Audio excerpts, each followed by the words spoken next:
பிஸ்மில்லாஹிர் ரஹ்மானிர் ரஹீம். அல்ஹம்துலில்லாஹ் வஸ்ஸலாத்து வஸ்ஸலாமு அலா ரசூலில்லாஹ் வ அலா ஆலிஹி வ ஸஹ்பிஹி வ மன் வாலா. முதல் கேள்வி, வீட்டில் கணவனும் மனைவியும் தொழுகைக்காக ஜமாத் செய்து நிற்கும்போது அவர் நிற்கிற முறை எப்படி? கணவருக்கு பக்கத்திலேயே மனைவி நிற்க வேண்டுமா அல்லது பின்னாடி தள்ளி நிற்க வேண்டுமா? இது ஒன்று. இதோடு சேர்த்து வேறு சில சந்தேகங்களை நான் இதில் இணைத்துக் கொள்றேன். பிள்ளைகளும் சேர்ந்து தொழுகிறார்கள் என்றால் அப்போது எப்படி நிற்க வேண்டும்? இது கணவர் மட்டும் அவரோடு ஜமாத் செய்யும் போது உள்ள சட்டம் தானா அல்லது தந்தை இமாமத் செய்ய பிள்ளைகள் பின்பற்றி தொழுகிறாங்க அப்போது அவருடைய சட்டம் என்ன? இது எல்லாவற்றையும் உள்ளடக்கித்தான் இதற்கான பதிலை நான் தெரிந்து கொள்றோம். முதல் சட்டம், இமாம் என்பவர் ஒரு ஆண் எனும்போது அந்த ஆண் தனியாக முன்னே நிற்பார். அவரை பின்பற்றி தொழக்கூடியவர்கள் பின்னே நிற்பார்கள். இதுதான் வழக்கம். நீங்க நம்ம மஸ்ஜித்ல அதுதான் பார்க்கிறோம். ஆனால் இப்படி நிற்கும்போது ஒரு ஜமாத் உருவாகுவதற்கான குறைந்தபட்சம் 3 நபர்கள் இல்லாத போது, அதாவது இமாம் இருக்கிறார், இமாமுக்கு பின்னாடி நிற்பதற்கான 2 பேர் இல்லை, ஒருத்தர் தான் இருக்கிறார் அப்படின்னா என்ன ஆகும் அப்படின்னா, அந்த இமாமுக்கு வலது பக்கத்திலேயே நின்று கொள்வார் 2 பேரா இருக்கும்போது. அப்போ வலது பக்கம் பக்கத்தில் நிற்கக்கூடியவர், இமாமுக்கு நெருங்கி நிற்கக்கூடியவர், 3ஆவதாக ஒரு மனிதர் வந்தால் மட்டும் என்ன செய்வார்? ஒன்று அவர் பின்னே 2 ஸ்டெப் எடுத்து வைத்து போயிடணும், அல்லது அதற்கான வழி இல்லைன்னா இமாம் முன்னே 2 ஸ்டெப் வச்சு தனியா நின்று கொள்ளணும். அப்ப பின்னாடி இருக்கிறவங்க 2 பேரா நின்றுவாங்க. அதுதான் அல் ஜமாத்துங்கிறது. அதுதான் இது ஆண்களுக்கு இமாமத் செய்யும்போது இந்த சட்டம். அப்போ இதே பெண்கள் இருக்கிறாங்க அப்படின்னா, பெண்களில் மனைவியாக இருந்தால் கூட இமாமுக்கு பக்கத்தில் இருக்கக்கூடாது, இமாமுக்கு நேரம் பின்னாடி நிற்கணும். அப்போ கணவர் முன்னே நின்று அவர் அல்லாஹ் அக்பர் சொல்லி இமாமத் செய்வாரு. பின்னாடி மனைவி அவங்க தனியா இருந்தாலும் அவங்க மட்டும் நின்று கொள்வாங்க. அப்படியே கணவருக்கு பின்னாடி நிற்பாங்க நேரா. அவங்களும் இமாமாக இருக்கக்கூடிய கணவரை பின்பற்றி தொழுவாங்க. இதுதான் அதனுடைய சட்டம். அப்போ பெண்ணா இருக்கக்கூடிய மனைவி கணவர் இமாமாக இருந்தாலும் அவருக்கு பக்கத்திலே வலது பக்கம் ஒட்டி நிற்கக்கூடாது, தனியாக தான் நிற்க வேண்டும். இதுதான் சுன்னா. இப்போ பிள்ளைகளும் இருக்கிறாங்கன்னு வைத்துக் கொள்ளுங்க. இவ பிள்ளைகள்ல 2 விதமான பிள்ளைகள், ஆண்கள் பெண்கள். இவ பெண் பிள்ளைகளை பொறுத்த வரைக்கும் தந்தை இமாமத் செய்யறாரு அப்படின்னா அங்க பெண் பிள்ளைகள் என்ன செய்வாங்கன்னு கேட்டா, அம்மாவோடு சேர்ந்து அவங்க பின்னாடி தான் நிற்பாங்க, சேர்ந்தே நிற்பாங்க. அப்போ இது மனைவிக்கு மட்டும் இல்ல, பெண்களுக்கு ஒரு பொதுவான ஒரே சட்டம் தான். அவங்க எல்லாம் ஒரே வரிசையா நிற்பாங்க. அப்போ அது மனைவியா இருக்கட்டும் அல்லது பெண் பிள்ளைகளா இருக்கட்டும், தந்தை முன்னே இன்று இமாமத் செய்யும் போது பிள்ளைகளா இருக்கக்கூடிய பெண் பிள்ளைகள் அதே வரிசையில பின்னாடி நிற்பாங்க. அப்போ அதுல மனைவி இருப்பாங்க, அதாவது அம்மாவும் இருப்பாங்க, பிள்ளைகள் இருப்பாங்க, ஒரே வரிசையா தான் நிற்பாங்க. இப்ப அடுத்த ஒரு கேள்வி வருது, ஆண் பிள்ளைகளும் இருக்கிறாங்க, அப்போ என்ன சட்டம் அப்படின்னா, அப்பதான் கொஞ்சம் அந்த அமைப்பு இன்னும் கொஞ்சம் மாறும். இதுவரைக்கும் 2 இமாம், அதற்கு பின்னாடி ஒரு சஃப் அப்படின்னு சொன்னேன் இல்லையா? ஆனால் இப்போது ஆண் பிள்ளைகள் இருந்தால் 2 சஃப்பாக மாறணும். எப்படின்னா, இமாமாக தந்தை இருப்பார் அல்லது கணவராக இருக்கிறவர் இருப்பார், பிள்ளைகள் அடுத்த சஃப்பில் 2ஆவதாக ஆண் பிள்ளைகள் இருப்பார்கள். இந்த ஆண் பிள்ளைகளுடைய சஃப்புக்கு அடுத்து பின்னாடி தான் மனைவியும் அல்லது பெண் பிள்ளைகள் இருந்தா அவங்களும் ஒரே சஃபா நிற்பாங்க. அப்போ பின்னாடி 2 சஃப்பு நிற்கும்.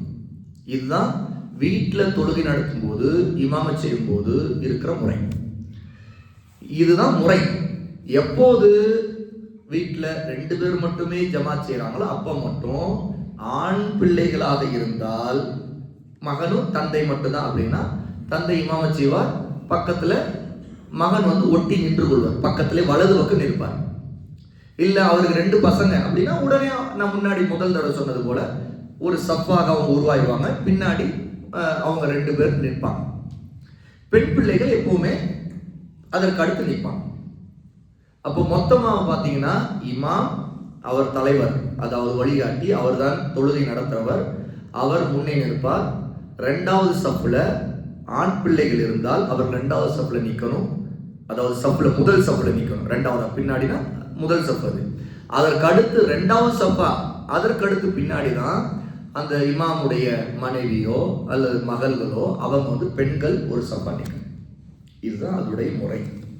சரிங்களா?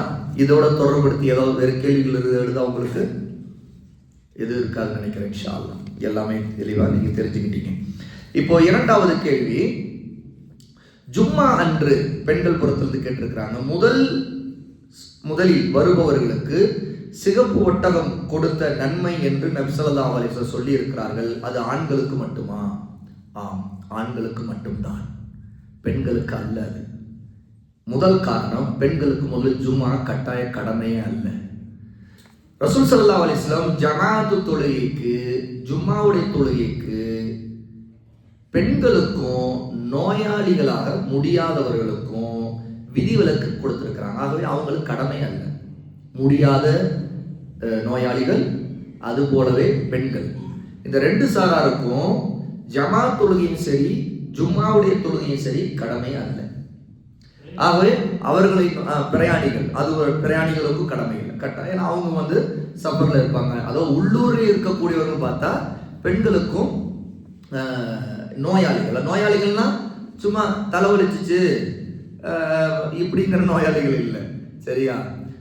அதாவது முடியாமை, இயலாமை காரணமா அவங்க வந்து வருவது சிரமமா இருக்கும். சில சமயங்களில் சில நோயாளிகள் வருவதால் அவனை நோய் அதிகரிப்பது மட்டுமல்ல, அந்த நோய் மற்றவர்களுக்கும் தொந்தரவாக மாறிடலாம். உதாரணத்துக்கு ஒருத்தர் மோசமா இரும்புறார். சரியா? அவரு ஜமாஅத் தொழுகை கடமை இல்லை, அவருக்கு கடுமையான இருமல் அவருக்கு. அல்லது சளி, கோழையா சளி வந்துகிட்டே இருக்குது, அவர் இருமுறாரு, ஒரே சளியா வந்துகிட்டு இருக்குது. இப்படிப்பட்டவர் ஜமாஅத் தொழுகைக்கு அந்த டைமுக்கு வர தேவையில்லை. அதாவது அதுக்காக எனக்கு 15 நாளா மீன் கொண்டாங்கன்னு சொல்லிட்டு ஒரே அடியா இதான் சாக்குன்னு சொல்லிட்டு நம்ம வந்து வராமல் இருக்கக்கூடாது. சரியா? ஆனால் அது மற்றவர்களுக்கு ரொம்ப தொந்தரவு அளிக்கிற அளவுக்கு இருக்கு அப்படின்னா அப்போ வீட்டிலேயே தொழுது கொள்ளணும். அவங்க மஸ்ஜிதுக்கு வர தேவையில்லை அந்த நேரத்தில், அந்த முடியாத சூழல் இருக்கும்போது. இந்த மாதிரி அதனால தான் கொரோனா காலகட்டத்தில் உலமாக்கள் ஜமாஅத்துல் கடமை இல்லைன்னு சொன்னாங்க. ஒரு பக்கம் அரசாங்க கெடுபிடிகள் ஒரு பக்கம் இருந்தாலும் பொதுவாக சில நோய்கள் அல்லாஹ் நாட்டத்தின் பேரால், சரியா, எந்த நோய்க்கும் அதற்குன்னு அதிகாரம் இல்லை, சக்தி இல்லை. சரியா? நோய் தொற்று நோய்னு ஒன்று இல்லை. ஆனால் அல்லாஹ் நாடினால் ஒருவருக்கு ஒரு நோய் தொற்றலாம். சரியா? அப்போ அந்த நோயின் காரணமாக பாதிப்புகள் அதிகரிக்கிற ஒரு சூழல் இருந்துச்சுன்னா அப்போ மார்க்கத்துல இந்த மாதிரி விதிவிலக்கு சட்டங்கள் இருக்கு. சிரமத்தை நீக்குவதற்காக அந்த சட்டம் தான் இந்த மாதிரி உயிர்கொல்லி நோய், ரொம்ப மோசமா மற்றவர்களை பாதிக்கிற நோய் இப்படி இருந்துச்சுன்னா. அதே மாதிரி இந்த கண் நோய், சிலருக்கு சட்டம் இந்த கண்ணை பார்த்தாலே தொத்திக்குதுன்னு சொல்றாங்க இல்லையா? அது சில நேரத்தில் யதார்த்தமாகவே ஒரு உடனே மற்றவங்களுக்கு டக்குன்னு அது நோய் அல்லாஹ் நாட்டத்தில் தொத்துறது தான். சரியா? விதியில இருந்துச்சுன்னா மற்றவங்களுக்கு பாதிக்கும். அவ இந்த மாதிரி மற்றவர்களுக்கு இடையூறு தரக்கூடிய நோய்களா இருந்தா அப்போ ஜமாத் கடமை. அதே மாதிரி முடியாமை, ஜும்மாவுடைய தொழுகிறது வந்து ஜும்மா தொழுகையா 2 ரக்காயத்தா வீட்டுல தொழ முடியாது. ஏன்னா ஜும்மாங்கிறது மஸ்ஜிதுக்கு வந்தால் மட்டும்தான். சரியா? இல்லைன்னா அவங்க துகர் தொழுகையாகத்தான் 4 ரக்காயத்தா தொழுது கொள்ள வேண்டும். சரியா? இப்ப இங்க விஷயம் என்னன்னு கேட்டா, பெண்களுக்கு ஜமாஅத் தொழுகை ஜும்மாவுடைய தொழுகை கடமை அல்ல. ஆகவே அவர்கள் முதலில் வர வேண்டும் என்கிற சட்டத்தை ரசூல் ஸல்லல்லாஹு அலைஹி வஸல்லம் அங்கே வலியுறுத்தவில்லை.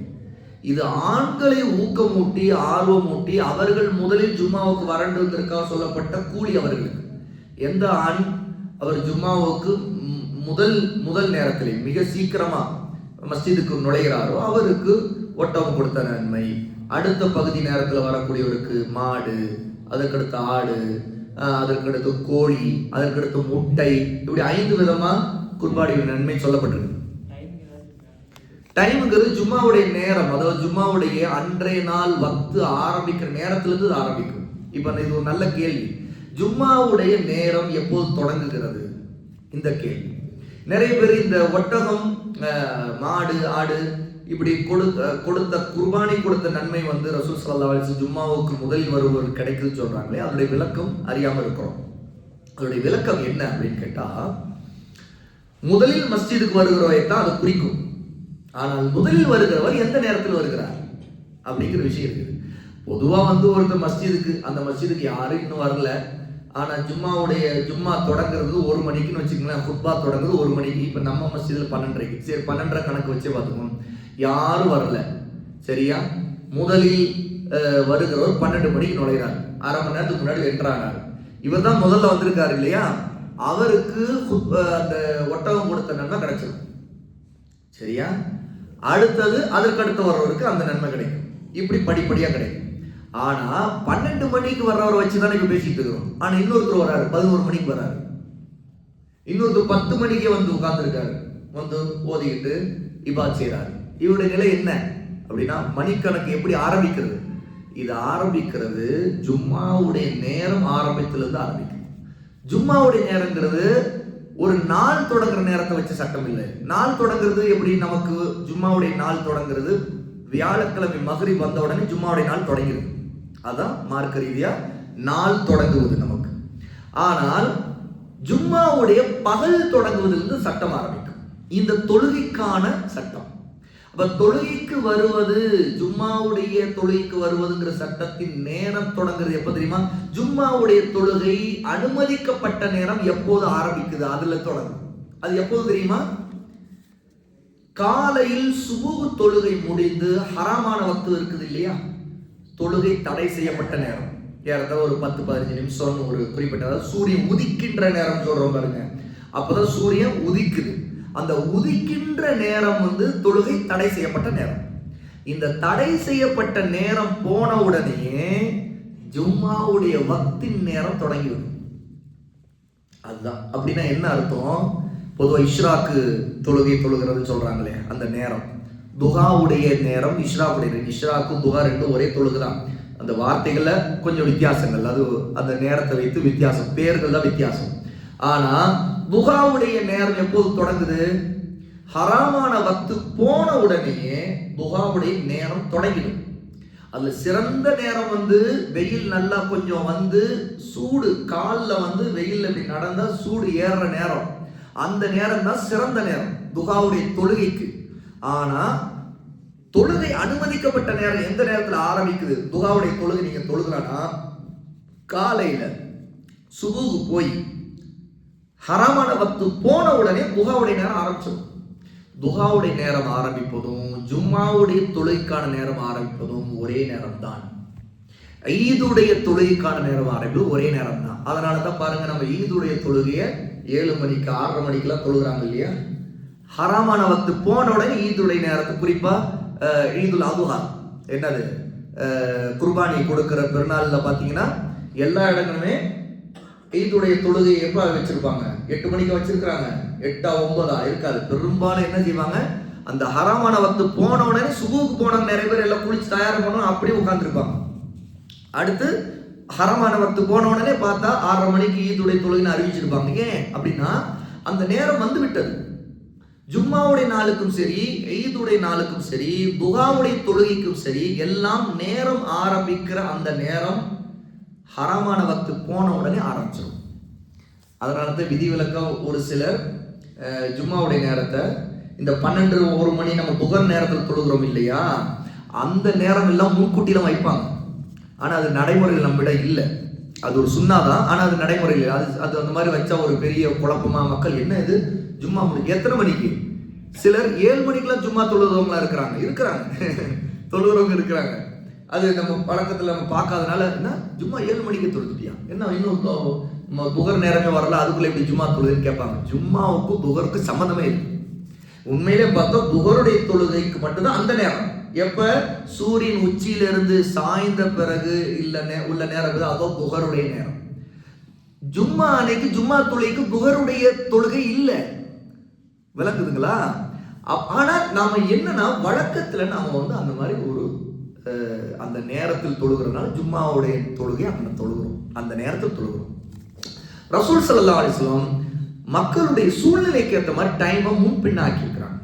சில இடத்துல ஜும்மாவுடைய, அதாவது வெயில் கடுமையா இருக்கக்கூடிய நேரமா இருந்துச்சுன்னா ரசூல் ஜும்மாவை எந்த அளவுக்கு தள்ளி போட்டிருக்காங்க, தாமதப்படுத்திருக்காங்கன்னா, அசருடைய வக்து கடைசி நேரம் நெருங்குற நேரம் அந்த நேரத்தில், அதாவது நல்ல வெயில் தாழ்ந்த பிறகு தொழுதுருக்காங்க.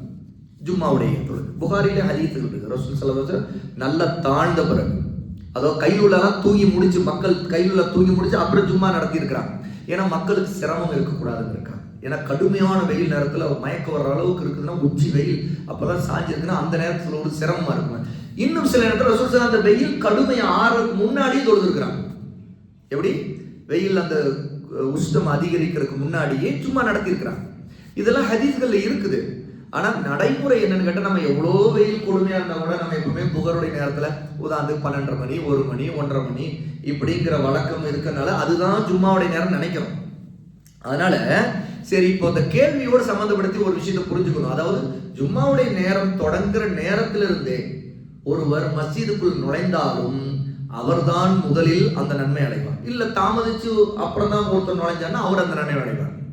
அப்போ ஒருத்தர் காலையில சுபு தொழுதுட்டு இஷ்ராக்குடைய அந்த ஹராமான வக்தெல்லாம் போன பிறகு, தொழுகை அனுமதிக்கப்பட்ட நேரம் வந்த பிறகு ஒருத்தர் வந்து எல்லாம் தயாராகிட்டு முதல்ல மஸ்ஜிதுக்கு 8 மணிக்கு தான் உள்ள நுழைஞ்சதுன்னா, அவர் 8 மணிக்கு உள்ள நுழைஞ்சு அவர் ஓதிட்டு இருக்காரு, ஜும்மாவுக்காக வெயிட் பண்ணிட்டு இருக்காருன்னா அவர் தான் முதல்ல அந்த ஒட்டகத்தின் குர்பானி கொடுக்குற நன்மை அடைகிறவர். அவ்வளோ நன்மை அவருக்கு கிடைக்கும். ஏன்னா மஸ்ஜிதுக்கு வந்துட்டார், மஸ்ஜிதுக்குள்ளே இருக்கிறார் அவர் இல்லையா, அதுக்காக அந்த நன்மை. ஆகவே ஆண்களுக்கு தான் இந்த நன்மை ஆர்வம் ஊட்டப்படுது. ஏன்னா ஆண்கள் சீக்கிரம் மஸ்ஜிதுக்கு வரணுங்க இருக்கா. பாருங்க நம்முடைய உம்மத்துடைய நிலைமை பாருங்க. இவ்வளவு ஆர்வம் ஊட்டப்பட்ட விஷயத்துல நாம் ஆண்கள் தான் நிறைய பேர் என்ன செய்யறாங்க, ஆக கடைசியில ஜும்மாவை கடைசியா வர்றோம். எப்படி எப்போ இமாம் சலாம் கொடுப்பாரு அந்த டைம் பார்த்துட்டு வர்றவங்க, சலாம் இன்னும் கொடுத்துக்க மாட்டாங்க, இப்போ போனா கரெக்டா இருக்கும், போய் ஜாயின் பண்ணிடலாம். அதில் நிறைய பேருக்கு இன்னொரு ஒரு சட்டமே தெரியாது. நிறைய பேர் ஜும்மாவுடைய நன்மையை இழந்துதான் வந்து ஜாயின் பண்ணியிருப்பாங்க. ஏன் தெரியுமா, 2வது ரக்காயத்தோடு இமாம் ருக்குல இருந்து எழுந்த பிறகு யாரெல்லாம் இமாம் ஜமாத்ல, அதாவது ஜும்மாவில் வந்து அப்புறம் சேர்றாங்களோ அவங்களுக்கு ஜும்மாவுடைய கூலியே கிடைக்காது, ஜும்மா தொழுத கூலியே கிடைக்காது. ஏன்னு கேட்டா, ஜும்மாவுடைய வக்தை தொழுகையை பொறுத்த அந்த 2 ரக்காயத்துல ஒரு ரக்காயத்தையாவது ஒரு அடையணும். அவர் அடைஞ்சால் மட்டும்தான் அந்த ஜும்மா தொழுத நன்மை அவருக்கு கிடைக்கும், இல்லைன்னா கிடைக்காது. உதாரணத்துக்கு நிறைய பேர் என்ன, சிலர் அந்த கடைசி நேரத்தில் வந்து நேரம் அத்தையாத்துடைய இருப்புல வந்து சேருவாங்க. சரியா, அவங்களுக்கு அந்த ஜும்மா தொழுத கூலி கிடைக்குமானா கிடைக்காது.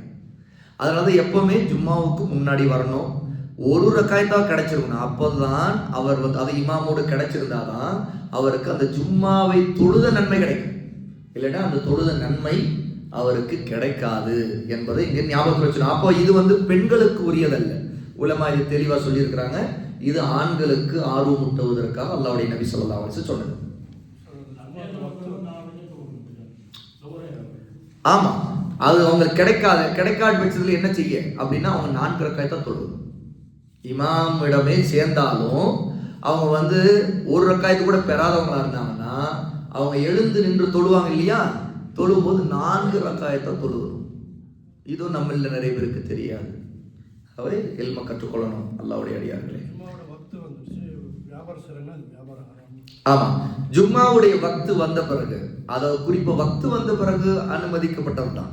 ஆனா இமாம் குத்பா சொல்வதற்காக ஏறும்போது பாங்கு சொல்றாங்க இல்லையா, அந்த பாங்கு சொன்ன பிறகும் ஒருவர் வியாபாரம் செய்து நின்று கொண்டிருந்தால் அப்போது அந்த வியாபாரத்தின் வருமானம் ஹராமான வருமானம். ஏனென்றால் அவரு ஜும்மாவுக்கு வராம குத்பாவுக்கு வராம இமாம் மிம்பரில் ஏறிய பிறகு பாங்கு சொல்லப்பட்டு விட்டது. அந்த பாங்கு, அதாவது இது வந்து 2வது பாங்கை குறிக்கும். ஏன்னா வழக்கத்தில் நிறைய இடங்கள்ல இருக்கிற வழக்கம் என்னன்னு கேட்டால், முதல்ல ஒரு பாங்கு சொல்லிடுவாங்க, அந்த பாங்கு மக்களுக்கு ஜும்மாவுடைய நாள் தொழிலுக்கு வாங்கன்னு ஒரு அழைப்பு மாதிரி தான். ஆனால் மிம்பரில் ஏறின பிறகு 2வது பாங்கு சொல்லுவாங்க. ஆனால் சுன்னா என்னன்னு கேட்டால், ரசூலுல்லாஹ் காலத்தில் இருந்த சுன்னா, அதாவது ஒரு பாங்கு தான், அது இமாம் ஏறினோட தான் பாங்கே சொல்லப்படும். சரி, அதுதான் 2வது பாங்கு வந்த அந்த வழக்கம் வந்து உஸ்மான் ரலியல்லாஹு ஆட்சி காலத்துல வந்தது. அது குறிப்பா மார்க்கெட்ல அவங்க கொண்டு வந்தாங்க. ஏன்னு கேட்டா, மக்கள் ரொம்ப அந்த மார்க்கெட் வியாபாரத்துல மூழ்கி கிடக்குறாங்கிறதுக்காக உஸ்மான் ரலியல்லாஹு மக்களுக்கு அழைப்பு கொடுப்பதற்காக முதல்ல ஒரு அழைப்பு, ஒரு பாங்கு இருக்கும். அது வந்து பிதஅத் இல்லை, அது நினைவூட்டலுக்காக உள்ள பாங்கு. இந்த நினைவூட்டலுக்காக உள்ள பாங்கு ஏற்கனவே ரசூல் ஸல்லல்லாஹு அலைஹி வஸல்லம் வேறு ஒரு நேரத்தில் இதே மாதிரி ஒரு நினைவூட்டலுக்கான பாங்கு ரசூலுல்லாஹ் சுன்னால உருவாக்கி இருக்கிறாங்கிற அதை வைத்து உஸ்மான் அதை கியாஸ் செய்திருக்காங்க, அதாவது அதை அமல் செய்திருக்கிறாங்க. சரியா, இப்போ ஒரு கேள்வி கேட்கிறேன், யார் சொல்றீங்க பார்ப்போம். ஏற்கனவே ரசூல் ஸல்லல்லாஹு அலைஹி வஸல்லம் நினைவூட்டலுக்காக இப்படி ஒரு பாங்கை ஏற்படுத்தி இருந்தாங்க, அதுல இருந்து இந்த சட்டத்தை உஸ்மான் எடுத்தாங்கன்னு சொன்னா அது எந்த பாங்கு? சஹருக்காக 2 பாங்கு சொல்லப்படும்.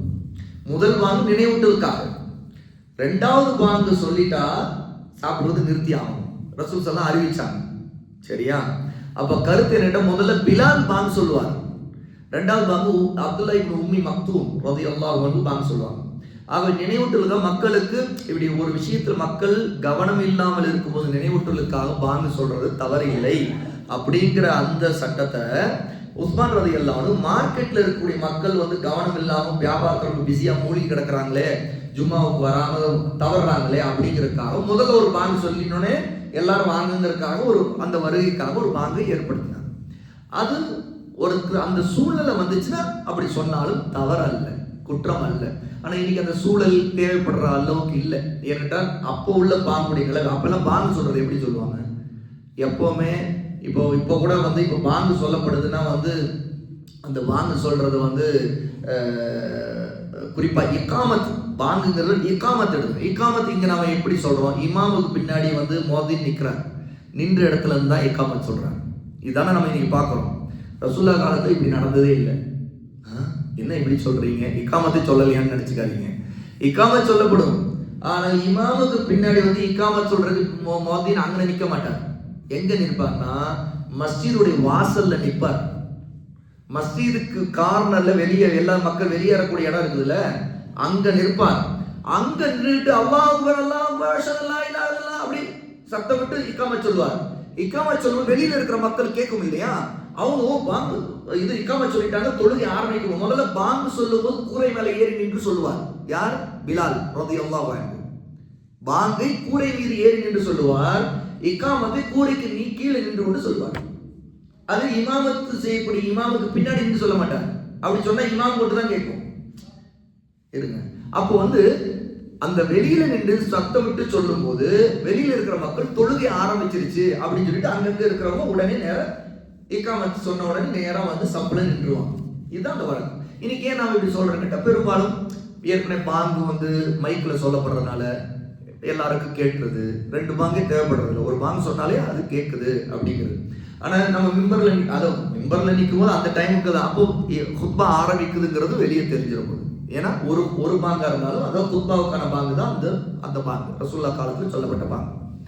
ஆகவே இந்த விஷயத்தை புரிஞ்சுக்கிட்டோம்னா அடிப்படை என்னன்னு கேட்டா, நீங்க கேட்ட கேள்வியில இந்த ஜும்மாவுடைய நாளில் இந்த பாங்கு சொல்லப்பட்டு அந்த உரை ஆரம்பிக்கும் போதே ஒருவர் உள்ளே நுழைந்துடணும், அதாவது உட்கார்ந்துடணும்.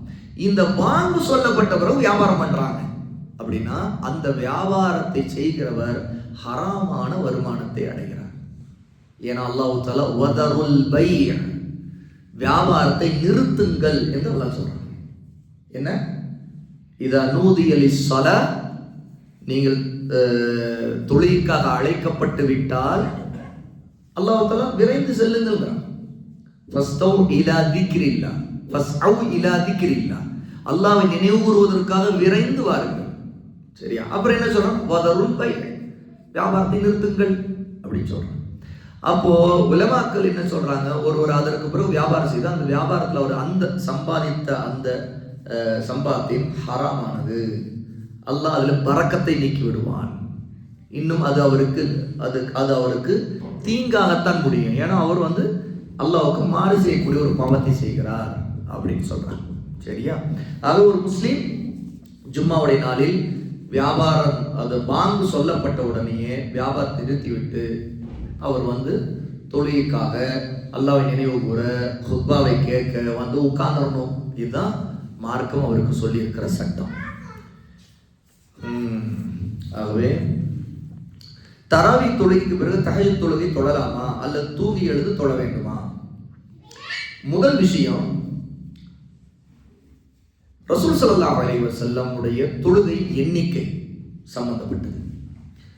2வது விஷயம், ரசூல் ஸல்லல்லாஹு அலைஹி வஸல்லம் இரவில் தொழுவதற்கு அனுமதித்த வழிமுறை சம்பந்தப்பட்டது. இது 2ஐயும் நீங்க புரிஞ்சுக்கணும், அப்பதான் இந்த கேள்வி விளைவிக்க முடியும். பொதுவா தராவீஹ், தஹஜ்ஜுத், கியாமுல் லைல், ஸலாத்துல் லைல், வித்ர், இந்த எல்லா பெயர்களுமே ஒரே தொழுகைக்கான பெயர்கள் தான். ஆனா காலத்திற்கு ஏற்ப இடத்திற்கு ஏற்ப இந்த பெயர்களை நம்ம தனித்தனியா புரிஞ்சுக்கிறோம். உதாரணத்துக்கு ரமதான்ல இரவுல தொழுதா மஸ்ஜித்ல ஜமாத்தோடு தொழும் போது அந்த முன்கூட்டிய நேரத்தில், அதாவது இஷாவுக்கு பிறகு தொழுதா அதை தராவீன்னு நினைக்கிறோம். புரியுதுங்களா? அதே ரமதான் அல்லாத காலங்கள்லயோ அந்த ரமதானிலோ இரவின் கடைசி பகுதி சஹருடைய டைம்னு வச்சுக்கோங்க. சஹருடைய டைம்ங்கிறது தஹஜ்ஜுத் டைம் தான். அந்த கடைசி நேரத்துல ஒருவர் இரவில் தொழுதார்னா அதை தஹஜ்ஜுத் என்று நினைக்கிறோம். நின்று தொழுகிற இரவிலே நின்று தொழுதால் அது கியாமுல் லைல் அல்லது சலாத்துல் லைல், இரவு தொழுகை, நின்று தொழுகை அப்படின்னு நினைக்கிறோம். வித்ரு அப்படின்னு சொன்னாலே நம்ம என்ன நினைக்கிறோம்னா, அந்த வித்ருனாவே ரெண்டு ரெண்டா தொழுதோமே, கடைசியில ஒரு 3 ரக்காய் தொழுதோமே, அது மட்டும்தான் வித்ரு என்று நினைக்கிறோம். இது ஒரு தவறான புரிதல். ஏன் தெரியுமா? முதல்ல வித்ருல இருந்து ஆரம்பிக்கிறேன். கடைசியில் நம்ம 3 ரக்காய் தொழுதோமே, அது மட்டும் வித்ரு இல்லை. நீங்க நம்ம மொத்தமா தொழுதோம் இல்லையா, 2 ரெண்டா தொழுது கடைசியில் 11 ஆச்சு இல்லையா, இந்த 11மே வித்ரு. இந்த 11 வித்ரு ஆக்கிறதுக்காக தான் கடைசியா 3ஆ தொழுது. அது எப்படி வேணாலும் தொழலாம். நீங்க ஆரம்பத்துல இதே நம்ம மஸ்ஜிதுல இமாம் தொழுகை நடத்தும் போது வித்ரை எப்படி நடத்திருப்பாங்க? முதல்ல 2 ரக்காய் தொழுது சலாம் கொடுத்திருப்பாரு, அப்புறம் 1 ரக்காய் திரும்ப எழுந்து நின்று சலாம் கொடுத்து முடிச்சிருப்பாரு. இந்த முதல்ல 2 ரக்காய் தொழுது முடிச்சாரு இல்லையா, அப்ப வித்ரு ஆகல. ஏன்? மொத்தம் எத்தனை ஆச்சு? 10. முதல்ல ஹாபித் முழு குர்ஆன் ஓதிக்கிட்டு இருக்கிறவர் 2 ரெண்டா 4 தடவை சலாம் சொல்லி இருக்கிறான், 8 தான் இருக்கும். ஆனால் இமாம் தொழுகை நடக்கும்போது அவர் 2ஆ தொழுது சலாம் கொடுத்த உடனே 10ஆ இருக்குது. அப்ப இரட்டைப்படையில தான் இருக்கு.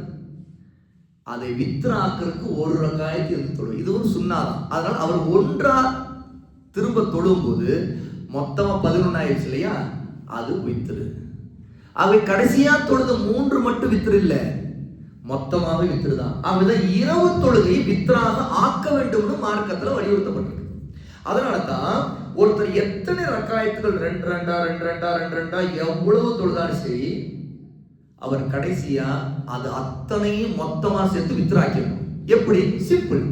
ஜஸ்ட் அவர் 1 ரக்காய் தொழுதாருன்னா என்ன ஆகும்? எல்லாமே வித்ரம், ஒற்றைப்படை ஆயிடுச்சு.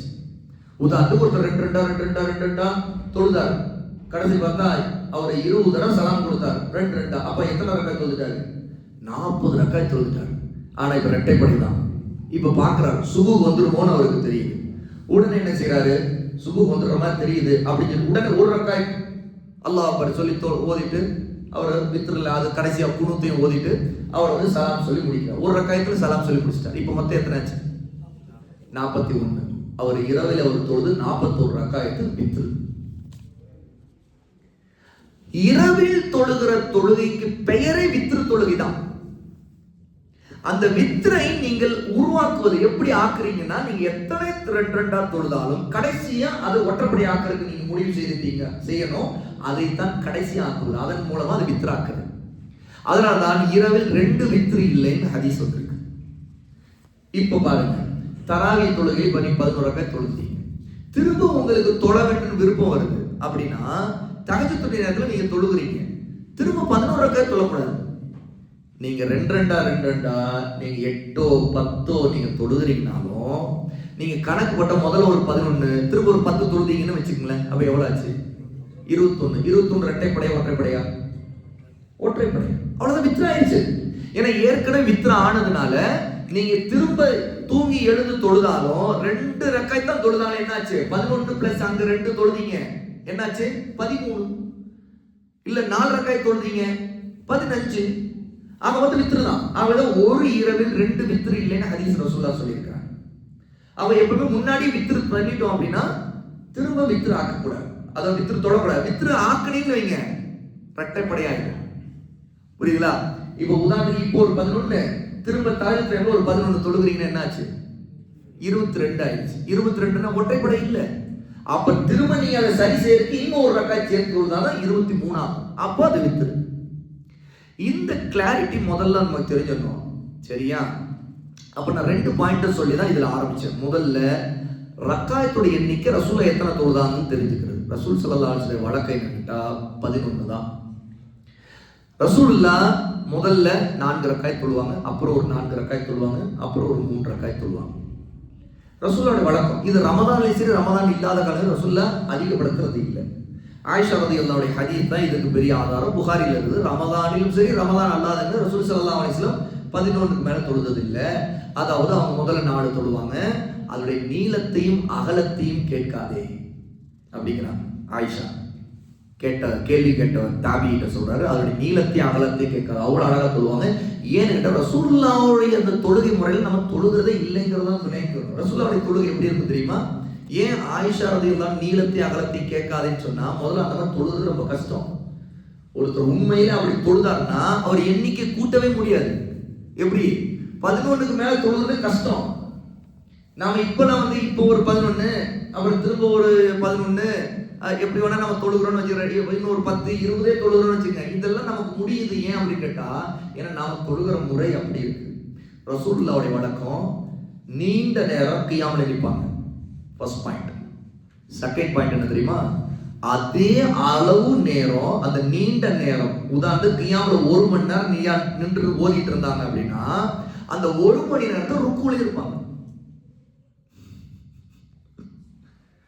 அந்த 1 மணி நேரம் ருக்குல இருப்பாங்க. திரும்ப எப்போ 2 ரக்காத் முடியுது. இப்போ கேளுங்க, இப்போ 1 மணி நேரம் ருக்குல இருந்தாங்கன்னு வச்சுக்கோங்க. ஏற்கனவே 1 மணி நேரம் நின்று ஓதிட்டு இருந்தாங்க. திரும்ப அந்த 1 மணி நேரம் ருக்குல இருக்கிறாங்க. 2 மணி நேரம் ஆயிடுச்சா? அதுக்கு பிறகு எழுந்து நின்றாங்கன்னா, நின்று நீண்ட நேரம் நின்றுட்டு இருப்பாங்க தஸ்பீஹ்ல. அப்புறம் சுஜூதுக்கு போனாங்கன்னா கியாம்ல இருந்ததை போலவே சுஜூதுல இருப்பாங்க. ரொம்ப நேரம் சுஜூதுல இருப்பாங்க. ரசூல் ஸல்லல்லாஹு அலைஹி வஸல்லம் நீண்ட நேரம் சுஜூதுல இருப்பாங்க. திரும்ப எழுந்து உட்கார்ந்து திரும்ப 2வது சுஜூது, அதுவும் நீண்ட சுஜூதா இருக்கும். அதாவது முந்தைய சுஜூதை விட கொஞ்சம் தான் கம்மியா இருக்கும். பிறகு 2வது ரக்காயத்துக்கு எழுந்து நின்றாங்கன்னா, முதல் ரக்காயத்துக்கு எவ்வளவு நேரம் நின்றாங்களோ அது போல நீண்ட நேரம் ஓதுவாங்க. அப்புறம் திரும்பவும் அதே போல முந்தைய ருக்குவை விட கொஞ்சம் கம்மியான நேரம் 2வது ருக்குல இருப்பாங்க. பிறகு திரும்ப சஜிதாவிலே அப்படிதான் இருக்கும். ரசூலுல்லாஹ்வோட இரவு தொழுகைக்கு போய் நின்ற சஹாபாக்கள், அதுல குறிப்பா அப்துல்லாஹ் இப்னு மஸ்ஊத் ரலியல்லாஹு அன்ஹு ஒரு பிரபலமான செய்தி இருக்கு. என்ன தெரியுமா? அப்துல்லாஹ் இப்னு மஸ்ஊத் ரலியல்லாஹு அன்ஹு சொல்றாங்க, நான் ரசூலுல்லாஹ்வோட இரவு தொழுகைக்காக கூட நின்ற ஜமாத்ல அவங்களுக்கு பக்கத்துல நின்று தொழுதேன். ரசூலுல்லாஹ் முதல்ல சூரத்துல் பக்ரா ஓதுனாங்க. சரி, சூரத்துல் பக்ரா முடிச்சுட்டு ருக்குக்கு போவாங்கன்னு இவங்க நினைச்சாங்க. சூரத்துல் பக்ரா தான் குர்ஆன்ல இருக்கிற பெரிய சூரா. 200 ஆயத்து, 286 ஆயத்து இருக்குது. ரசூலுல்லாஹ் அப்ப அந்த நேரத்துல இறக்கிய ஆயத்துகளோட எண்ணிக்கை அல்லாஹ் அறிவான். ஆனா நீண்ட சூரா அதுதான். சூரத்துல் பக்ரா ஓதுறாங்களேன்னு சொல்லிட்டு இப்னு மஸ்ஊத் கூடவே நின்றுட்டு இருந்தவங்க ரலியல்லாஹு அன்ஹு ரசூலுல்லாஹ் அடுத்து சூரத்துல் பக்ரா முடிச்சுட்டு ருக்குக்கு போவாங்கன்னு நினைச்சிட்டு இருந்தாங்க.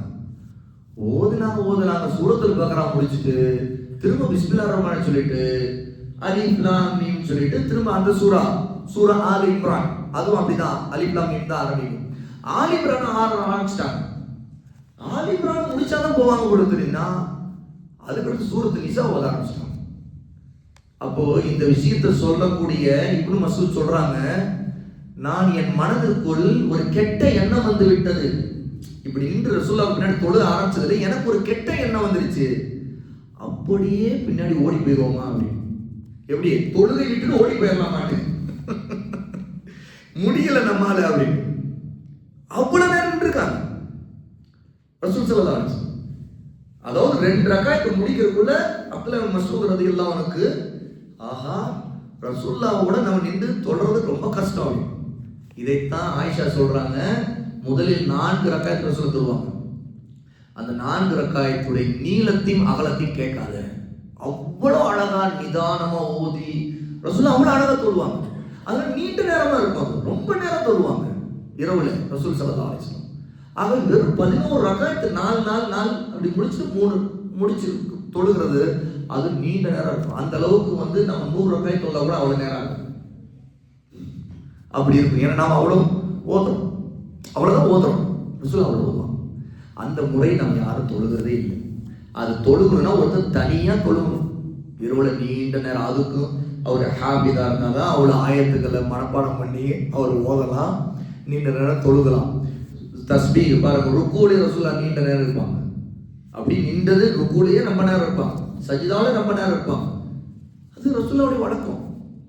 அது அல்லாஹ் தஆலா ரசூலுல்லாஹ்வுக்கு அந்த ஆற்றலை கொடுத்திருந்தான். பாமர மக்கள் எல்லாருக்கும் அது முடியாது. சஹாபாக்களே திணறினாங்க, அவங்களை பின்பற்றி தொழுவது இரவுல ரொம்ப கடினம் அப்படின்னு சொல்லிட்டு. அதனால தான் பாருங்க ஆயிஷா என்ன சொல்றாங்க, ரசூலுடைய கால்லாம் வீங்குன்னு வருது. நமக்கு எப்போ கால் வீங்குதா? தொழுகிறனால வீங்குது. நமக்கு உடம்புல ஏற்கனவே ஏராளமான குறை நோய், காலில் ஏற்கனவே முட்டு வலி, அந்த வலி இந்த வழியில இருக்கனால கொஞ்ச நேரம் என்னோட கால் வீங்குது, இமாம் இன்னும் சுருக்க மாட்டாரா அப்படின்னா நம்ம புலம்பும். சரியா? ஆனா நமக்கெல்லாம் வந்து இபாதத்தில் நின்றுல நம்ம கால் வீங்குறதுல நம்ம வரலாறுல இருந்தது இருக்காரு. சரியா? நமக்கு உடம்புல பிரச்சனை. ரசூல் ஸல்லல்லாஹு அலைஹி வஸல்லம் நின்றதுனாலதான் கால் வீங்குச்சு, கால் சுரந்து போயிடுச்சு. ரசூல்லா ஆயிஷா பார்த்துட்டு, என்ன இப்படி உங்களை அல்லாஹ் முன்பின் பாவல மன்னிச்சிட்டா, ஏன் நீங்க அல்லாஹ்வுக்கு இவ்வளவு நேரம் நின்று வணங்கணும் அப்படின்னு கேட்டாங்க. நான் அல்லாஹ்வுக்கு நன்றி செலுத்த வேண்டாமா நாங்க ரசூல்லா? அதனால ரசூலுல்லாஹ்வுடைய தொழுகை முறை அதுதான். சரியா? அந்த மாதிரி நம்ம யாரும் எங்கேயும் நமக்கு தெரிஞ்ச வரை தொழுகிறது இல்லை. யாரோ தனியா தொழுதா உண்டுதான் நீண்ட நேரம், அவர் குறைஞ்சது 5 மணி நேரம் 6 மணி நேரம் தொழுது முடிச்சாதான் உண்டு அந்த மாதிரி. சரியா? சரி, இப்ப 11 ரக்காயத்துக்கு மேல அதிகப்படுத்தலாமாங்கிற கேள்வி வருது இந்த இடத்துல தான். இதுக்கு தான் ரெண்டாவது பாயிண்ட் புரிஞ்சுக்கணும். வேற சில ஆதாரங்களை கொண்டு உலமாக்கள் ஒருவர் 11 ரக்காயத்துக்கு மேல கூடுதலாக தொழ விரும்பினால் தொழுவது தவறல்ல. அதுக்கு ஒரு ஹதீஸை புகாரிலிருந்து ஆதாரம் கேட்டார். ஒருவர் வந்து கேட்டார் ரசூலுல்லாஹ்வோட, யார் ரசூலுல்லாஹ், நான் வந்து இரவு தொழுகை எப்படி தொழுவது அப்படின்னு கேட்டார். அப்ப ரசூலுல்லாஹ் சொன்னாங்க, 2 தொழுதுகொள் அப்படின்னா. அப்ப 2 தொழுதுகொள். சுபுஹ் வந்துவிடும், ஃபஜ்ர் வந்துவிடும் என்று நீ பயந்தால் ஒற்றைப்படையாக்கி விடு. அதாவது என்ன, 2 அவர் தொழுதுட்டு வந்தாரு, எத்தனையும் வந்திருக்கலாம், நீண்ட நேரம் தொழுதார், 2 ரக்காயத் சலாம் கொடுத்தார், அப்புறம் தொழுதார், 2 ரக்காயத் சலாம் கொடுத்தார், இப்படியா ஒரு ஏறத்தாலும் 40 கூட 50 கூட தொழுதுருக்கலாம். 25 தடவை சலாம் கொடுத்தான்னு வச்சுக்கோங்க. ஆனா சுபுஹ் நெருங்க போகுதுன்னு தெரியுது அப்படின்னு வச்சுக்கோங்க. உடனே என்ன செய்யணும், ஒரு ரக்காயத்தாவது தொழுது ஒற்றைப்படையாக்கணும். அப்ப என்ன, அவர் 50 தொழுது இருந்தார், என்னாச்சு, ஒரு ரக்காய் சேர்த்தோட ஒற்றைப்படை ஆயிடுச்சு. அதான் 20 தொழுகை. அவ 20 தொழுகையை பொறுத்த வரைக்கும் பொது ஒற்றைப்படை ஆக்கணுங்கிற அந்த சுண்ணாவை தான் நம்ம நிறைவேற்றணும். அதனால ஒருத்தர் 2 ரக்காய் தான் தொழ முடிச்சு. சரி, இரவுக்காக அவரு 2 ரக்காய் தான் தொழுதாரு. ஆனா 2ஓட முடிக்கக்கூடாது. என்ன செய்யணும், இன்னும் ஒரு ரக்காய் எழுந்து நின்று தொழுது சலாம் முடிச்சா 3 முடிஞ்சு போச்சு. இல்ல ஒரே அடியா இப்போ தொழுகிற முறை வித்திரு என்ன செய்யறாரு, இமாம் தொடர்ந்து 3 ரக்காயத்து நடுவில் 2 ரக்காயத்துல சலாம் கொடுக்காம 3 ரக்காய் தொடர்ந்து எழுந்து முடிக்கிறாங்க. இதுவும் சுன்னாள், ரெண்டுமே சுன்னாள் தான். சரியா? ஆனால் வித்திரை தொழும்போது மக்ரிபு போல ஆக்கக்கூடாது. மக்ரிபுடைய தொழுகை போல 2 ரக்காயத்தில் உட்கார்ந்து அத்தையாத்து ஓதிட்டு அப்புறம் எழுந்து நின்று திரும்ப 3ஆவது ரக்காயத்தில் எழுந்து ஹனபிகள் தொழுவாங்க. ஹனபிகள்கிட்ட அந்த முறை இருக்குது, அதுக்கு ஆதாரம் இல்லை. ஏன்னா ஹதீஸ் அதுக்கு எதிராக வந்திருக்கு. ஹதீஸ்ல ரசூல் ஸல்லல்லாஹு அலைஹி வஸல்லம் என்ன சொல்றாங்க, வித்திரை நீங்கள் மக்ரிபை போல ஆக்காதீர்கள் வந்திருக்கு. 3 ரக்காயத்தை தொழும்போது மக்ரிபு போல 2 ரக்காயத்துல உட்கார்ந்துட்டு அப்புறம் எழுந்து கூட உட்கார்ந்தா சலாம் சொல்லிடணும், 2 ரக்காயத்துக்கு சலாம் சொல்லிடணும், இரட்டைப்படையா தான் இருக்கும். பிறகு ஒற்றைப்படைக்காக திரும்ப 1 ரக்காயத்து எழுந்து சலாம் சொல்லணும். இதுதான் சுன்னா. ஆக இந்த கேள்வியுடைய விஷயத்தை இப்போ புரிஞ்சிருக்கும். தராவித் தொழுகைக்கு பிறகு ஒருவர் தஹஜ்ஜுடைய நேரத்தை தொழ விரும்பினா 2 எவ்வளவு வேணாலும் தொழுதலான்னு அனுமதி இருக்குது. அந்த அடிப்படையில அப்படி தொழுதால் அவர் திரும்ப இங்க தராவிகளை ஒற்றைப்படையாக்கி வித்ராக 11 ரக்காய் தொழுத பிறகு திரும்ப அங்க வித்ரு பண்ணக்கூடாது. இரட்டைப்படையிலே தான் முடிச்சிடணும். 2 தொழுதும் அதோட முடிச்சிடணும், அவ்வளவுதான். அது ஆக மொத்தம் டோட்டல் கணக்குப்படி முன்னாடி தொழுது அப்புறம் அந்த தொழுது எல்லாம் சேர்த்து ஒற்றைப்படை, 20 தொழுது ஒற்றைப்படை ஆயிடுச்சுன்னு அர்த்தம். சரிங்களா? அதே மாதிரி சிலருக்கு இன்னொரு கேள்வி இருக்கும், தூங்கி எழலாமா தொழலாமா? தவறு இல்லை, அதுவும் தொழலாம். ஏன்னா ரசூல் ஸல்லல்லாஹு அலைஹி வஸல்லம் இரவு தொழுகை பொறுத்தவரை முதல்ல இஷாவுக்கு நேரத்திலேயே தொழுதுட்டும் படுத்திருக்கிறாங்க. அப்புறம் இஷாவுக்கு பிறகு இஷா மட்டும் தொழுதுட்டு அதுக்கு பிறகு தொழாம தூங்கிட்டு நடுநிசையில எழுந்து ரசூல் ஸல்லல்லாஹு அலைஹி வஸல்லம் தொழுதுட்டு திரும்ப படுத்திருக்கிறாங்க. சில நேரத்தில் ரசூல் ஸல்லல்லாஹு கடைசி நேரத்துல தஹஜ்ஜுடைய டைம்ங்கிறது அதுதான், அந்த நேரத்துல எழுந்து பிறகு தொழுதுருக்கிறாங்க. எல்லாமே மார்க்கத்தில் ஆகமானது தான். அது மார்க்கத்தில் எந்த குற்றமும் இல்லை அப்படிங்கிறது புரிஞ்சுக்கணும். இதுதான் விஷயம். ஆகவே கேள்விகள் நிறைய தான் இருக்குது. ஆனால் உங்க கண்ணு சில நேரத்தில் கேள்வி நிறைய ஆயிருமோன்னு கண்ணு கொஞ்சம் விழிக்குதுன்னு நினைக்கிறேன். நம்ம இப்போ ஆனால் கேள்விகள் நிறைய இருக்குது. இந்த கேள்விகளுக்கான பதில்கள் எப்படி சொல்றது, சுருக்கமா நறுக்கு நறுக்குன்னு சொல்லி முடிப்போமா? இப்போ விளக்கமா இல்லாம எல்லாம் தெளிவா இருக்கீங்களா? யாருக்கா தண்ணி அடிக்கணுமா முகத்துல? நவுதுபில்லா, அல்லாஹ் மன்னிக்கணும். வார்த்தை எப்படி மாறி வருது. தண்ணி அடிக்கணும், தண்ணி மோதல் தெளிக்கணுமான்னு கேட்கணும். சரியா, தண்ணி அடிக்கணுமான்னு கேட்குறாரு. இல்லை. தங்கம் விலையேற்றம் இறக்கமாக உள்ளது. விலையேற்றம் இறக்கமாக உள்ளது. ஜக்காத் எவ்வாறு கொடுக்க வேண்டும்? இது பெரிய கேள்வி வச்சு, இது தனியாக டாபிக். எவ்வளவு கேள்வி வரும். 10 சவரனுக்கு எவ்வளவு ஜக்காத் பணம் கொடுக்க வேண்டும்? சிறிது சிறிதாக ஜக்காத் கொடுக்கலாமா, அல்லது ஒரே நேரத்தில் முழுமையாக கொடுக்க வேண்டுமா?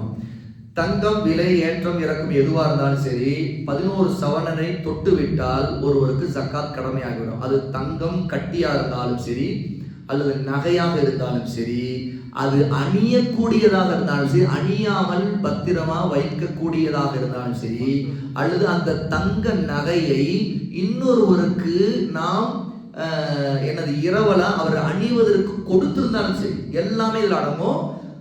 அந்த தங்கம் யாருக்கு சொந்தமோ அவர் கொடுக்கணும். அவர்கிட்ட கையில பணமா இல்லை அப்படின்னா அந்த தங்கத்திலிருந்து விற்பனை செய்தாவது கொடுக்கணும். அந்த பணம் இல்ல என்கிட்ட இல்லை, ஆனா என் புருஷன்ட்ட இருக்குது, அவர் கொடுத்துருவாரு அப்படின்னா அவர் ஏற்றுக்கொண்டால் அவர் கொடுக்கலாம். இல்ல அவர் நானும் கொடுக்க மாட்டேன்னு சொல்லிட்டான்னா சம்பந்தப்பட்ட அந்த உரிமையாளர் யார், அந்த பெண்ணு தான் உரிமையாளர்னா அந்த பெண்ணு தான் கொடுத்தாங்க. 11 சவரனை எட்டி விட்டால் கடமை அப்படின்னா அதுக்கு மேல எவ்வளவு இருந்தாலும் மொத்தமா கணக்கிட்டு தான் கொடுக்கணும். உதாரணத்துக்கு 20 சவரன் இருக்குன்னா 11 கழிச்சுட்டு கொடுத்துடக்கூடாது. 11க்கும் சேர்த்து தான் மொத்தமா அந்த மீத 9 சேர்த்து மொத்தம் 20க்கு கொடுக்கணும். 200 சவரன் இருந்தாலும் மொத்தமா சேர்த்து 200 கொடுக்கணும். ஆனா அந்த 11க்கு கம்மி ஆயிடுச்சு அப்படின்னா கடமை இல்லை. அப்ப 10 சவரனுக்கு கடமை இல்லை கணக்குப்படி. சரிங்களா? எவ்வளவு கொடுக்கணும் அப்படின்னா 2.5%. அப்போ இது எப்படி கணக்கிடணும் அப்படின்னா, இப்ப உதாரணத்துக்கு ஒருத்தட்ட 20 சவரன் இருக்குன்னா, இன்னைக்கு 20 சவரன் இன்றைய சந்தை மதிப்பு, மார்க்கெட் ரேட் என்னன்னு பார்க்கணும். அந்த ரேட்டை கணக்கிட்டு அதிலிருந்து அந்த ரொக்க தொகையை வைத்து அதிலிருந்து 2.5%. உதாரணத்துக்கு இன்னைக்கு 20 சவரன் எவ்வளவு? ஒரு சவரனுக்கு எவ்வளவு? 1,16,000. சரி, உதாரணத்துக்கு 10 சவரனுக்கு 11 லட்சமா? சரி, ஒரு தோராயமா இப்போ உதாரணம் 11 லட்சம் 10 சவரன் வச்சுக்கோங்க. 20 சவரனுக்கு 22 லட்சம் வச்சுக்கோங்க. 22 லட்சத்துக்கு 2.5% கொடுக்கணும். 22 லட்சம் ரூபாய்க்கு 2% கணக்கு போட்டு, கணக்குல நான் கொஞ்சம் வீக்காது அப்படி சொல்லுங்க. தோராயமா 45,000மா? 2% கணக்கு. அதாவது கணக்கு 40 ஒரு பங்கு. இதான் கணக்கு. 40 ரசூலுல்லாஹ்வுடைய காலத்துல உள்ள கணக்கு 40 ஒரு பங்கு கொடுக்கும். அதை இன்னைக்கு நம்ம கணக்கு போட்டா எப்படி? 2.5%. 40 ஒரு பங்குனா என்ன? 2.5%. அந்த 2% எடுத்து கொடுக்கணும். இது ஒரே நேரத்தில் கொடுக்கலாமா? சிறிது சிறிது இல்ல, ஒரே நேரத்தில் கொடுக்க வேண்டும். ஒரே நேரத்தில் அந்த ஜக்காத்துடைய மதிப்பு இருக்குதுல்ல, அதை எடுத்துடணும். அது செல்வத்தோடு கலந்து வச்சிருக்கூடாது. அதாவது எடுக்காம வச்சிருக்கூடாது. யாருக்கு கொடுக்கணுங்கிறதுக்கு நீங்க திட்டமிடுறீங்களோ முதல்ல எடுத்து வச்சோம். உதாரணத்துக்கு சிலர் வியாபாரத்தில் முதலீடா ஏதாவது இருக்குன்னா, வியாபாரத்துல கொஞ்சம் உள்ள இருக்குது எடுக்கணும்பாங்க. இல்ல அதுல இருந்து சம்பாதிக்கிறது கூடாது. எப்படி? ஜக்காத்துடைய அளவு நிர்ணயிக்கப்பட்டு எடுக்கப்பட வேண்டிய நேரத்துல அதை முதலீடுல உள்ள இருக்கக்கூடாது. முதலீட்டிலேயோ இல்ல வேறு விதத்திலோ, சரி நான் இன்னும் ஒரு 6 மாசம் பிறகு கொடுத்துக்கிறேன், இப்போதைக்கு கொஞ்சம் நகை வாங்கி வச்சிடலாம் அந்த காசுல அப்படின்னு நினைக்கக்கூடாது. தப்பு, ஹராம். அது ஹக்கு மற்றவங்களுக்கு, நம்மளதே இல்ல. அது இன்னும் சொல்லணும்னா அசுத்தம். என்ன? அது நீக்கப்பட வேண்டியது. அப்பதான் சுத்தமாகும். செல்வமே சுத்தமாகும். அப்பதான் அது கலந்து கடைஞ்சுன்னா செல்வம் சுத்தமாகாது. அது வரக்கத்தை நீக்கும். இருக்கிற செல்வத்தை நாசமாக்கும். வரக்கத்தை நீக்கப்பட்டுரும். அதனால அந்த அசுத்தத்தை நீக்க வேண்டும். அதாவது அது இன்னொருத்தருடைய ஹக்குனாலதான். எதுக்கு அசுத்தம்னா அது அது அசுத்தம் இல்லை. அது நம்முடைய செல்வத்தில் சேர்வது செல்வத்தை அசுத்தப்படுத்தும். ஏன்னா அது மற்றவருடைய ஹக்கு, மற்றவர்களுக்கு சொந்தமானது. நமக்கு சுத்தம் சொந்தம் இல்லை, நம்முடைய உரிமை இல்லை. அது இன்னொரு யாருக்கோ உரியது. யாருக்கு ஜக்காத் வாங்க தேவையும் நிலையும் இருக்குதோ அவங்களுடைய ஹக்கு. அது நம்ம சொந்தக்காரங்களும் இருக்கலாம், அல்லது ஒரு மனைவிக்கு தன்னுடைய கணவருடைய நிலைமையே அப்படி இருக்கலாம். கணவருக்கு வேறு வசதி இல்லை, ஆனா அவருக்கு கடன் இருக்குது. என்ன பண்ண? கடன் கஷ்டத்தில் இருக்காரு அப்படின்னா தன்னுடைய ஜக்காத்தை கடன் கொடுத்து நீங்க கடன் அடைங்க, கணவர் கொடுக்கலாம். அதுல அனுமதி. ஆனா கணவருக்கு மனைவி கடன் ஜக்காத்தெல்லாம் கொடுக்கக்கூடாது. அது தப்பு. மனைவி தன் கணவருக்கு ஜக்காத் கொடுக்கலாம். சரியா?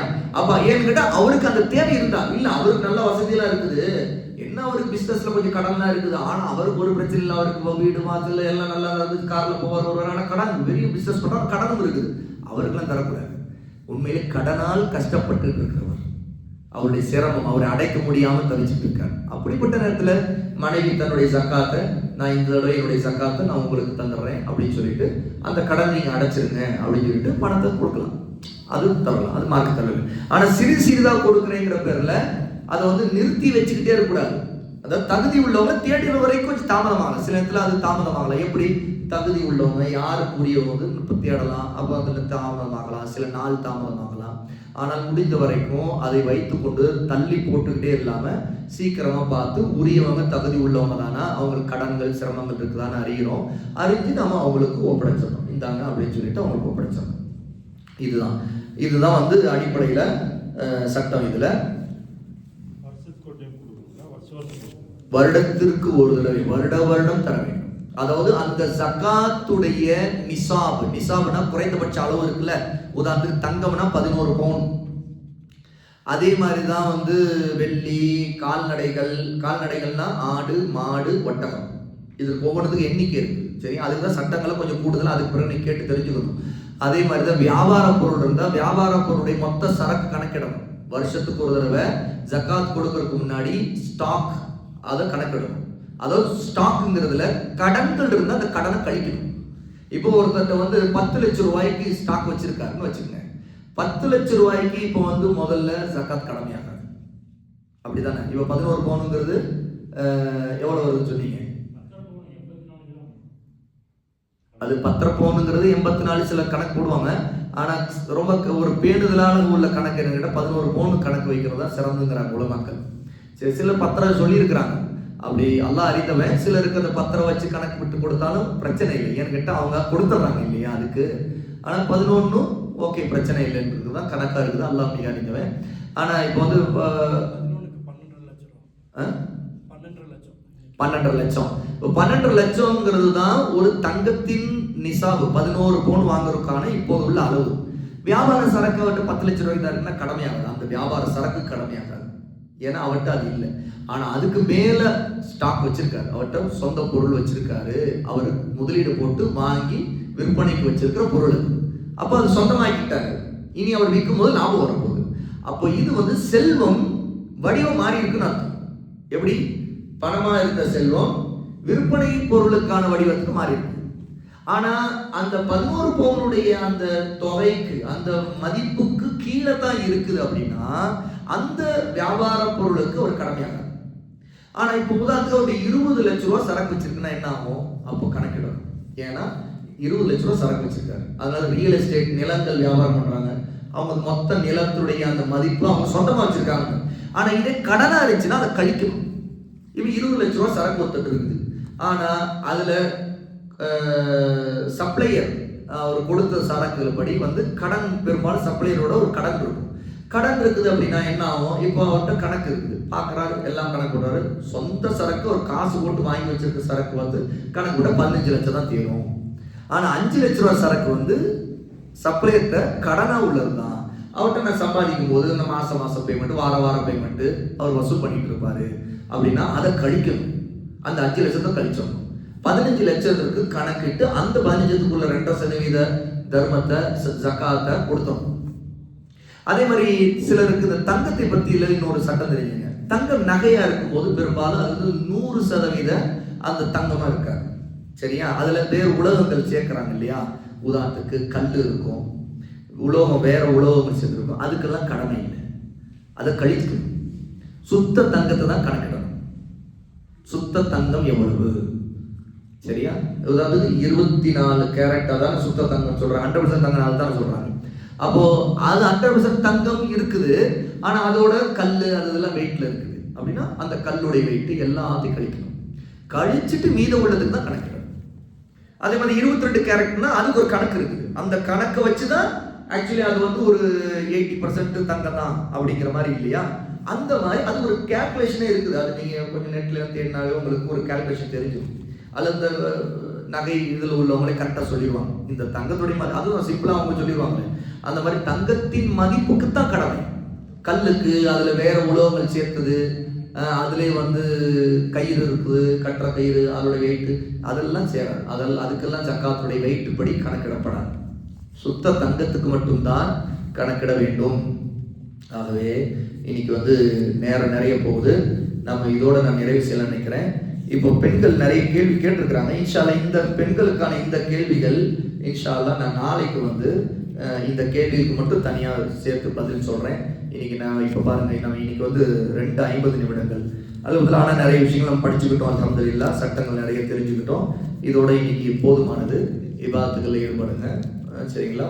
அல்லாஹ் தஆலா நம்முடைய காரியங்களை லேசாக்குவான். இப்போ மீதி உள்ள பெண்களுடைய கேள்விகளுக்கு நான் நாளைக்கு இன்ஷா அல்லாஹ் சொல்கிறேன். இன்ஷா அல்லாஹ். சுப்ஹானக்கல்லாஹு வபிஹம்திக அஷ்ஹது அல்லா இலாஹா இல்லா அன்த அஸ்தக்ஃபிருக வ அத்தூபு இலைக். அஸ்ஸலாமு அலைக்கும் வரஹ்மத்துல்லாஹி.